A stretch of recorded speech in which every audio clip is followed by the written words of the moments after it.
St. Paul continues to teach us using the metaphor for the body of Christ. He tells us that we are all equal members. What happens to one member of the body of Christ affects every member. A body works best when all parts are working. Christ's body is best when each of us does our part and uses our gifts to serve others. In the name of the Father, the Son, and the Holy Spirit. Amen. A reading from the first letter of Paul to the Corinthians. Indeed, the body does not consist of one member, but many. If the foot would say, "Because I am not a hand, I do not belong to the body," that would not make it any less of a part of the body. And if the ear would say, "Because I am not an eye, I do not belong to the body," that would not make it any less a part of the body. If the whole body were an eye, where would the hearing be? If the whole body were hearing, where would the sense of smell be? As it is, there are many members, yet one body. If one member suffers, all suffer together with it. If one member is honored, all rejoice together with it.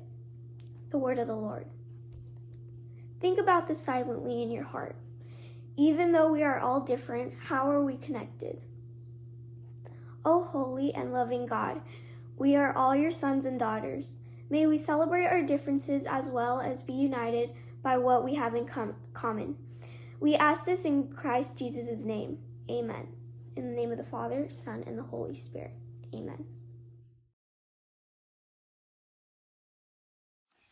我生是效忠美丽真和中国国旗及其所代表的共和国中一庇护下的国度，不可分割，民众享有自由和公正。